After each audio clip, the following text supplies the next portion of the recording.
Jadi penyebab kematian tragedi Arema versus Persebaya.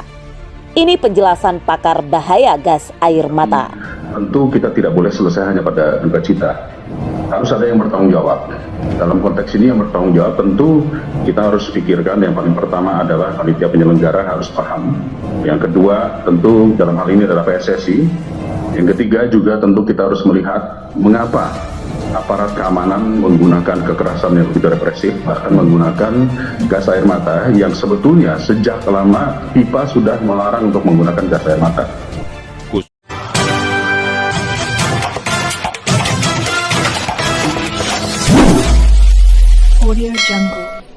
Jadi penyebab kematian tragedi Arema versus Persebaya. Ini penjelasan pakar bahaya gas air mata. Tentu kita tidak boleh selesai hanya pada duka cita. Harus ada yang bertanggung jawab. Dalam konteks ini yang bertanggung jawab tentu kita harus pikirkan yang paling pertama adalah panitia penyelenggara harus paham. Yang kedua tentu dalam hal ini adalah PSSI. Yang ketiga juga tentu kita harus melihat mengapa aparat keamanan menggunakan kekerasan yang begitu represif, bahkan menggunakan gas air mata yang sebetulnya sejak lama FIFA sudah melarang untuk menggunakan gas air mata. Khusus kepada Kapolri, saya minta melakukan investigasi dan mengusut tuntas kasus ini. Saya menyesalkan terjadinya tragedi ini dan saya berharap ini adalah tragedi terakhir sepak bola di tanah air. Jangan sampai ada lagi tragedi kemanusiaan seperti ini di masa yang akan datang. Pada prinsipnya komponen-komponen dari gas air mata ini sifatnya adalah gas yang bersifat iritan. Iritan itu artinya menyebabkan terjadinya iritasi pada mukosa, sel-sel yang ada di dalam organ tubuh kita. Nah, yang paling jelas yang segera muncul dalam jangka pendek adalah iritasi pada mata, kemudian kulit, kemudian pada mukosa hidung dan saluran nafas. Tentu saja itu harus segera diproses data yang akurat sehingga tidak menimbulkan kesimpang siuran yang seperti beredar sekarang. Saya juga menghimbau kepada seluruh masyarakat khususnya ada di Jawa Timur untuk tidak terkena emosional mendengar berita-berita yang ada, dan saya minta semua aparat terkait yang berada di Jawa Timur dan tingkat pusat untuk menindaklanjuti peristiwa tersebut, dan jangan sampai kalau memang seperti yang terjadi sekarang ini kan ke depan masih akan ada juga pertandingan sepak bola di tempat lain, jangan sampai terulang lagi. Dan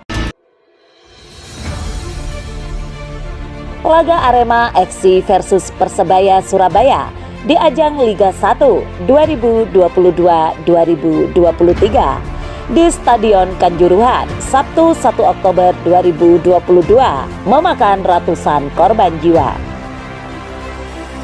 Kekalahan Singoedan 2-3 dari Persebaya Surabaya membuat supporter turun ke lapangan setelah laga Arema versus Persebaya berakhir.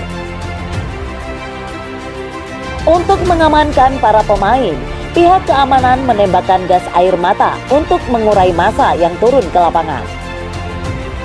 Akan tetapi, akibat lontaran gas air mata tersebut, supporter mengalami sesak napas dan tak sedikit dari mereka jatuh pingsan saat berebut keluar area stadion.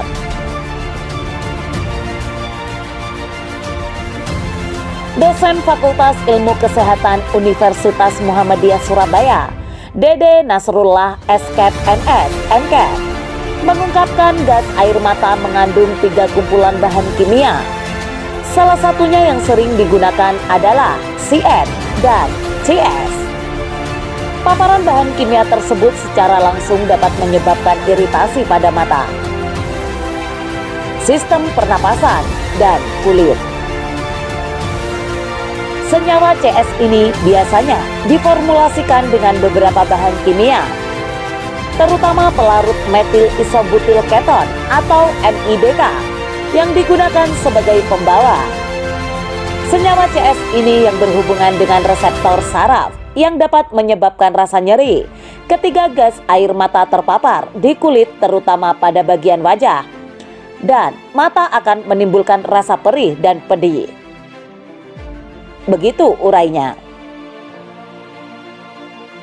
Selain itu, mengalami beberapa nyeri gas air mata dapat juga menimbulkan rasa gatal pada kulit.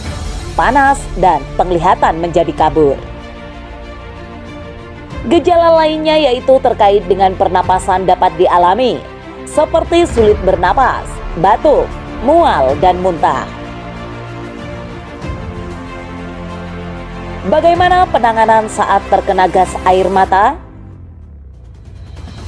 Yang bisa kita lakukan pertama ketika terkena gas air mata, siram dengan air bersih yang mengalir karena air ini dapat menurunkan konsentrasi senyawa CS dalam formulasi.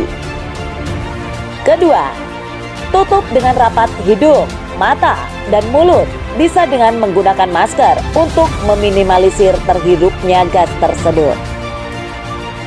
Ketiga, segera ganti pakaian yang sudah terkontaminasi dan jangan sampai terkena atau menyentuh anggota tubuh.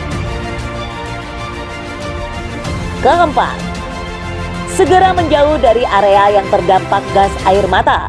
Dan terakhir, carilah pertolongan medis jika masih ada efek akibat gas air mata 20 menit setelahnya, atau jika mengalami sesak segera minta pertolongan medis. Begitu pungkasnya. Terkait penggunaan gas air mata dalam pertandingan sepak bola, Dede menilai pengamanan dengan menggunakan gas air mata tersebut merupakan pelanggaran kode etik keamanan FIFA. Dan semoga dengan kejadian ini dapat menjadi pelajaran bagi kita semuanya, sehingga sepak bola di Indonesia menjadi lebih baik lagi dan tidak ada kejadian-kejadian yang serupa, karena pada hakikatnya nyawa harus lebih dipentingkan dari segala-galanya. Begitu tegasnya.